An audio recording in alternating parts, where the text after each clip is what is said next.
Anda kembali menyaksikan Kompas Malam, kita masih bicara mengenai pencegahan Setia Novanto ke luar negeri oleh KPK dalam konteks ia sebagai saksi untuk tersangka Andi Narogong, salah satu tersangka dalam kasus korupsi KTP elektronik. Saya ke Mas Melki Lakalena lagi. Mas Melki masih bersama kami ya Mas Melki?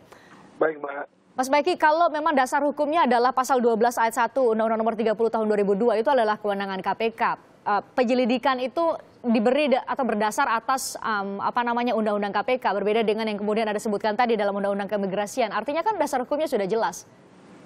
Ya, jadi kan sebenarnya begini, setiap lembaga negara itu kan punya kewenangan yang tidak terpisahkan dari lembaga yang lain.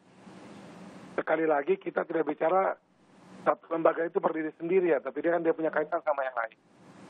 Nah, karena dia punya keterkaitan itu tentunya semua peran dan semua prosedur di KPK itu juga, itu dia menjadi bagian dari juga undang-undang yang lain. Nah, karena itu pernah diuji di MK dan itu sudah dibatalkan, tentu KPK juga menurut saya harus juga memperhatikan adanya aturan lain juga yang itu juga sudah diuji dan sudah punya aturan yang sudah bersifat tetap juga oleh MK. Jadi sebenarnya kan Pak Novanto sendiri kan sejauh ini tidak pernah juga melakukan atau menghalang-halangi penyidikan. Dipanggil selalu datang, kalaupun dia tidak datang pun dia akan meminta waktu lagi untuk menyesuaikan dengan waktu di KPK. Jadi sangat kooperatif. Menurut saya ini hal yang justru karena tidak ada alasan yang cukup, alasan yuridisnya, kan kita bisa berdebat ya. Kemudian secara faktual juga Pak Novanto juga kooperatif sekali dengan KPK. Nah, kenapa dicekal ini yang menjadi pertanyaan kami di Partai Golkar dan lebih-lebih lagi para pimpinan dan para lintas fraksi di DPR RI gitu. Karena pertanyaannya sederhana aja.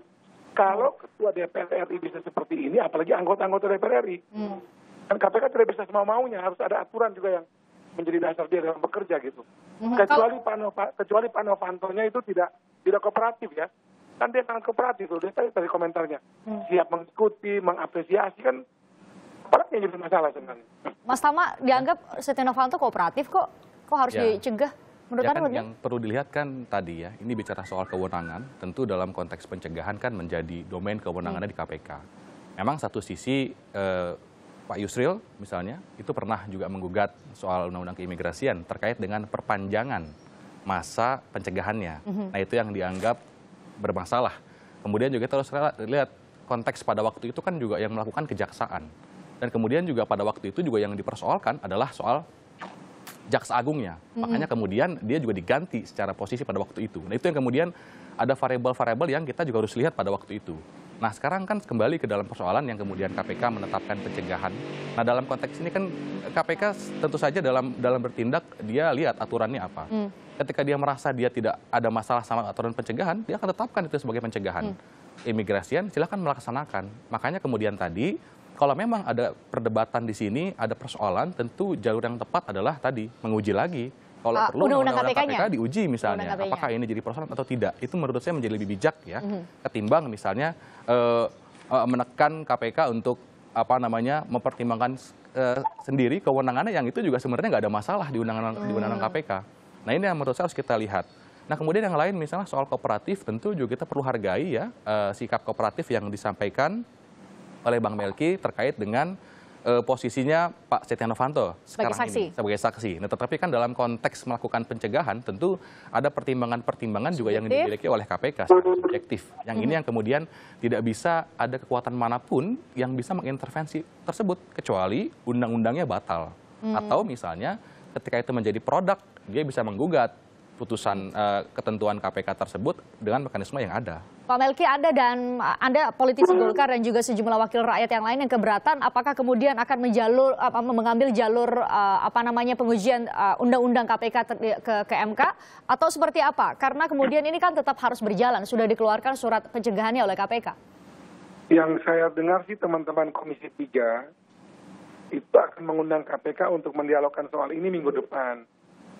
Jadi teman-teman Komisi 3 itu ingin berdiskusi dengan KPK, kira-kira dalam konteks dan juga masalah yang dialami oleh Pak Setia Novanto ini, yang dibuat oleh KPK ini kira-kira apa yang menjadi latar belakang dan bagaimana kira-kira alasan KPK juga biar bisa didialogkan oleh teman-teman Komisi 3. Jadi sebelum sampai kepada tahapan untuk menguji lagi di MK, saya kira itu kita coba hindari lah.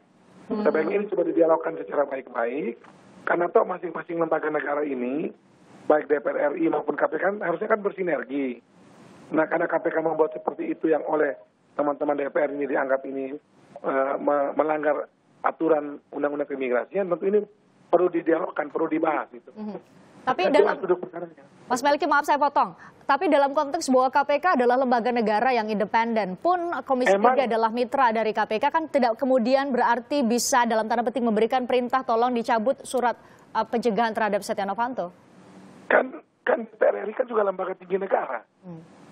Jadi apakah kemudian karena soal maunya KPK sebagai hal itu lalu semua lembaga negara otomatis bisa dibikin sesuka-suka KPK? Kan tidak seperti itu. KPK kan juga salah satu dari lembaga-lembaga negara yang juga bekerjanya juga harus menghormati lembaga negara lain. Nggak bisa dia seolah-olah sewenang-wenang atas nama kekuasaan dia lalu berbuat apa saja. Bagaimana kalau DPR RI dengan kewenangan dia kemudian membubarkan KPK? Kan nggak boleh juga. Kan semuanya kan punya kekuatan. Gitu. Makanya harus saling menghormati dan juga mengambil langkah itu aturan main. Nah, kalau ada aturan main yang kemudian kita lihat ini multi interpretasi, ini perlu didialogkan. Karena lagi-lagi ya, KPK Saya sekali ada gangguan audio di hubungan telepon kita. Saya langsung ke Pak Akbar. Pak Akbar, Anda tentu menyimak obrolan kami di studio bersama Mas Melki Lakalena juga. Pak Akbar, saya ingin mintai pendapat Anda. Menurut Anda seharusnya pencegahan ini ditempatkan dalam konteks apa? Dalam konteks hukum, dalam konteks politik yang juga di dalamnya adalah berbicara mengenai citra seorang Setia Novanto sebagai Ketua Umum Partai Golkar dan terlebih lagi sebagai Ketua DPR, sebagai Kepala Cabang Kekuasaan Legislatif di negeri ini.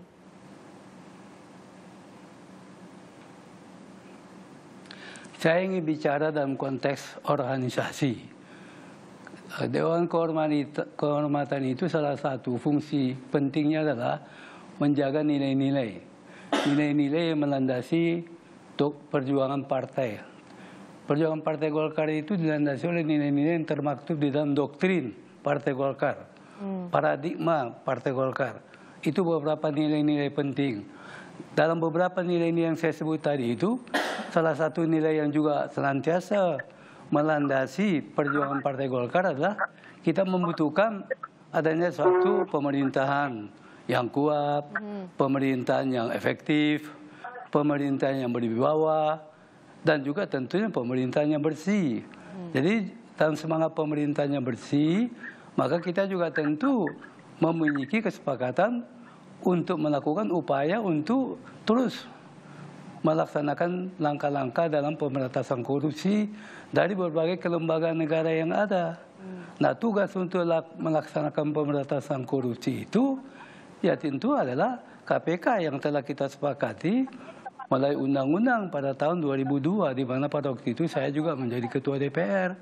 Dan oleh karena itu ya wajar kalau kita memberikan kesempatan kepada KPK untuk mengambil langkah-langkah dalam rangka untuk melaksanakan misinya dalam kaitan dengan pemberantasan korupsi. Dalam melaksanakan misinya itu KPK membutuhkan keterangan-keterangan. Dan untuk mendapatkan keterangan itu ya membutuhkan seseorang yang diharapkan bisa sewaktu-waktu bila mana dibutuhkan orang itu juga bisa segera didapatkan untuk mendapatkan keterangan.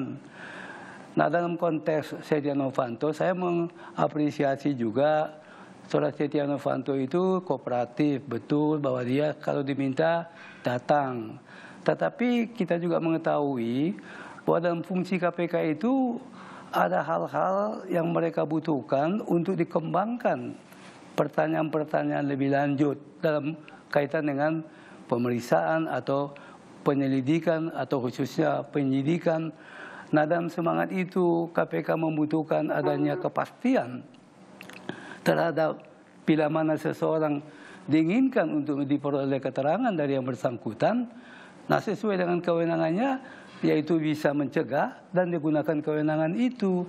Nah, dalam konteks itu ya tentu saja kita semua yang menginginkan agar terciptanya suatu sistem pengelolaan pemerintahan dan kenegaraan kita itu yang bersih, akuntabel dan transparan, ya tentu kita juga memberikan kesempatan kepada KPK untuk ya menggunakan kewenangan-kewenangan yang dimilikinya itu gitu loh. Baik, tapi kemudian Saya kira itu yang bisa saya sampaikan. Pak Akbar, Mas Tama dan juga Mas Melki Lakalena masih bergabung bersama kami, tapi juga tentu ada suara-suara yang berbeda yang kemudian juga menyiapkan langkah-langkah untuk kemudian bisa mempertanyakan kembali isi surat keputusan KPK untuk memberikan atau mencegah Setia Novanto ke luar negeri. Kita masih akan berbincang soal itu sesaat lagi, saudara, di Kompas Malam.